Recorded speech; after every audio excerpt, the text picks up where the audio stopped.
Welcome to Stab the Dragon Productions for episode number 215. And we're looking at Colonel E.H. Taylor Jr. Small Batch Straight Kentucky Bourbon Whiskey, bottled in bond.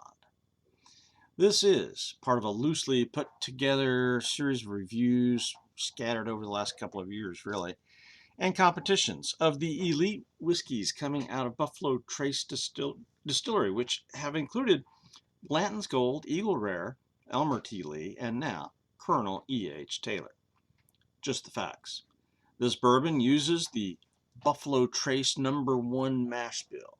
That is a lower rye, and compares with Buffalo Trace bourbon and Eagle Rare. As a bottle in bond, this whiskey is at least 4 years old. Some say, maybe 7. And it comes in at 100 proof. The MSRP is around $40 for this 750 milliliter bottle, but good luck finding it at that price. In stores, sometimes here in Fort Worth, it is paired with something else, and then you got to buy both of them, and it's going to be just over $100. And then other prices can be $60, $70. So, it really could go up to as far as $100, I think. So good luck finding it. It's a little bit on the rare side as well. This label is owned by Sazerac and was started in 2013, named for Colonel Edmund Hayes Taylor, who started distilling at the end of the Civil War at the OFC Distillery in Frankfort, Kentucky. Tasting notes: caramel, oak, spicy, cinnamon and nutmeg, maybe tobacco, leather, and even orange peel, some rye spice. This is heavy and rich, full-bodied bourbon that hits above its 100 proof. Lingering tingles with spices, the orange peel, and wood notes on the finish. Score, 91. Letter grade for drinkability, solid A. My recommendation: this bourbon lives up to its reputation and hype and is worthy of paying quite a bit more than the $40 MSRP. This bourbon rates up there with Blanton's Gold or Old Forester 1920 for me. Although it's somewhat difficult to find, I would recommend you obtain a bottle if you see it. It does drink hotter than its 100 proof, and so that's my only caution if you are a bit proof sensitive. History: Edmund Hayes Taylor was born 2/12 of 1830 in Columbus, Kentucky. His father died young, and Edmund was sent to live with a relative by the name of Zachary Taylor, or Old Rough and Ready, an officer in the United States Army who would go on to be the 12th President of the United States, but who would also die in office just 4 months after inauguration in 1850. Edmund went back home then to Frankfort, Kentucky, and was a banker who loaned money to distilleries. In 1869, after touring many distilleries in Scotland and Ireland, he purchased his own, the Leestown Distillery in Frankfort, and renamed it the Old Fashioned Copper Distillery, OFC. In 1879, this banker lost the distillery due to too much debt. And I kid you not. And George T. Stagg bought the distillery. Taylor stayed on to help run the distillery, however.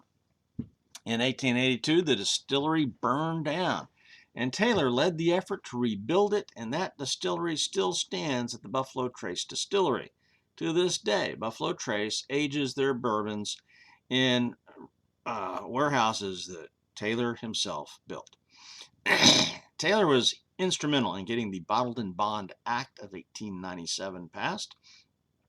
He died January 19th of 1923. Sazerac purchased the Stagg Distillery in 1999 and created the Colonel E.H. Taylor brand name in 2013. And there are several different editions of this. There's a single barrel edition, as well as cask strength edition. I think there's a rye edition. So, there's a whole lineup of Colonel Taylor brand. So for history, 5 points. Bottle, label, and marketing.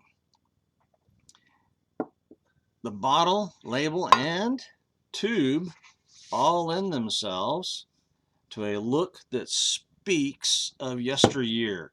It's very classy, old-timey, Even though this bourbon was started in 2013, Buffalo Trace and Sazerac have put together an excellent image from the name to the tube and what the bottle says. And this is the message. We are old and therefore better. And that is a common whiskey messaging device that companies in general do. You don't see new and improved on bourbon. You see that on laundry soap boxes, but not whiskey labels, and there's a reason. So there, just the whole color scheme here, each of the different levels of E.H. Taylor apparently has a different color scheme slightly, but the same basic design. I love the picture of Colonel Taylor there on, and then here's a picture of the distillery on the bottle. So yeah, this is just magnificent, well thought out artwork on the bottle label.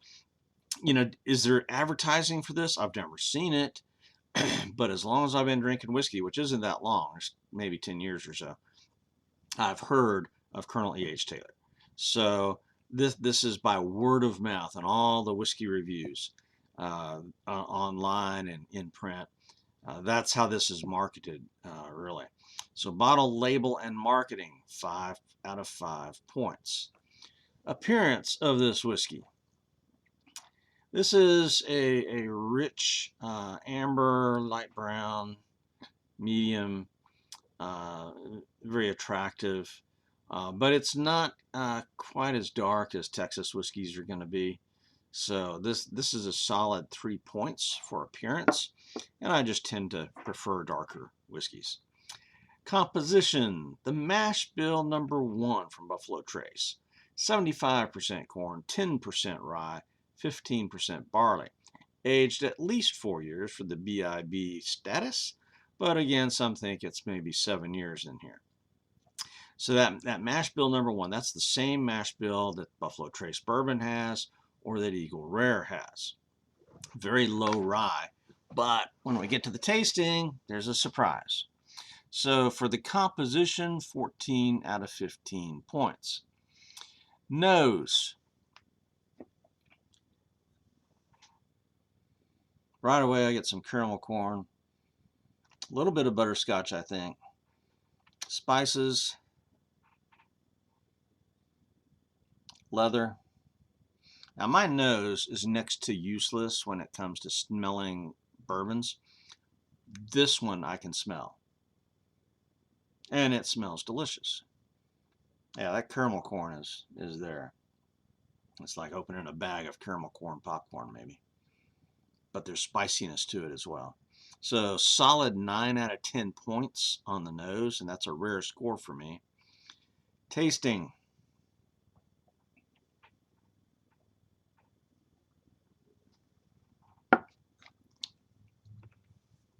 Wow. Yeah.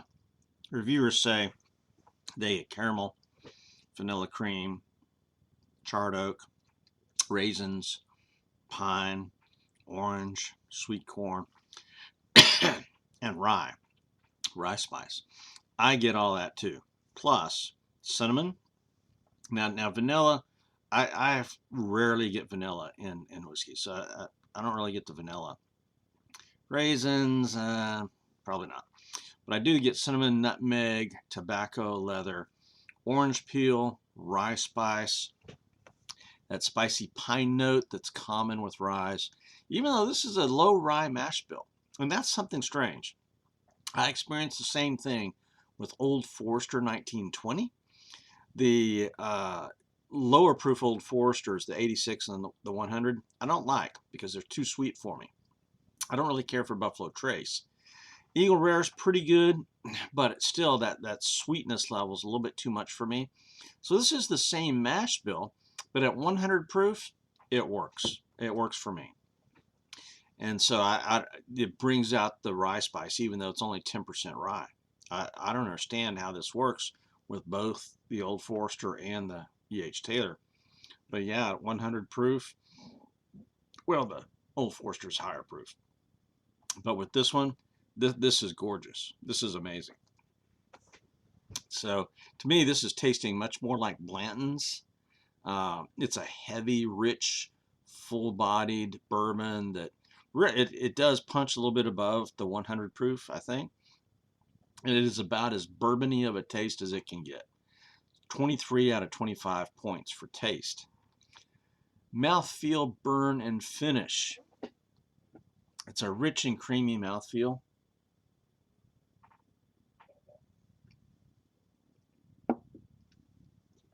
With a burn that I like. Again, it punches above its 100 proof weight. Now, if you're a little bit proof sensitive, then maybe this you would need to add some water, put this on ice or something.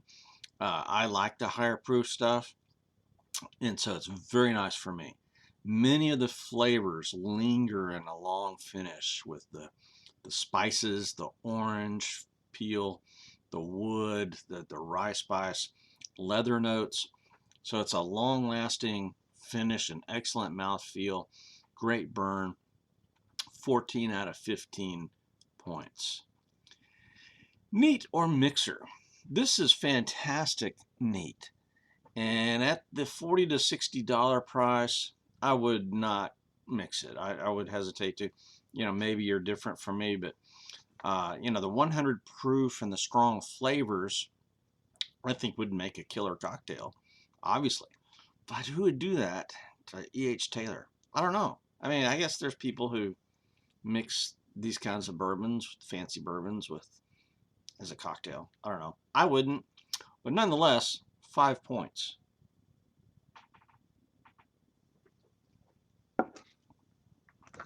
Price, value, and availability. This bourbon approaches the quality of that Old Forester 1920 I talked about, and that's at 117 proof. But this is quite a bit less expensive, usually at MSRP anyway. So at $40 to $45 MSRP, this is outstanding. Great value. And I would even pay 50 or 60 for this. I get over 60, I don't know. But this is a buy, definitely. Above that $60, I'm not sure how much higher I would go. The real problem, though, is not the price, it's availability. Again, I got mine for $45 as part of a bottle club at Fort Worth liquor store, Goody Goody, a couple of years ago. But they had to stop that club for some reason. I don't know, somebody complained or whatever. So I have started seeing it in stores in the past year once in a while. But again, it's frequently paired with something else, so they make you spend more money than you would want to. And what that does is if this is a rare product, then it kind of clamps down on how many people buy it. So I get why stores would do that. But if they pair it with a wine, I'm out. Sorry, I'm not going to drink the wine. So I don't know that I would do that. And that's how I've seen it in one particular liquor store. So currently its availability is in question. For that reason, price and value are great, but availability is a hit. 8 out of 10 points there. Bonus points, definitely 5 out of 5 bonus. It's got a great history, great bottle and tube and label. The flavors are amazing. So yeah, 5 bonus points for sure. This gives me a total score of 91 out of 100. My letter grade, stressing drinkability, a solid A. My recommendation, this bourbon is much sought after, talked about a lot. And it is difficult to find, so it's a little bit rare. And it usually commands a price well above MSRP for a good reason. This is outstanding. This is Kentucky bourbon at its finest. It's got a richness and a punch that is high quality from first to last. For me, this bourbon rates up there with Blanton's and Old Forester 1920. Despite having the lower rye mash bill, number one, what I have found is that these higher proof whiskeys that at the lower proof I don't like, but at the higher proof I like. So I'm not sure what's going on with my taste buds for that, but that's how it works. So the low rye recipe behaves like a higher rye recipe. I don't understand it. But I highly recommend Colonel E.H. Taylor small batch, even if you have to pay upwards of $60. And again, the caution is if you are proof sensitive, this bourbon packs a punch that's a little bit higher than its 100 proof, which is fine by me. But some folks may find it too hot to drink. Neat. So, just add some water or put it on ice, something like that. This bourbon is in the elite category. Find it, buy it, and drink it. Well, this is Stab the Dragon, out here.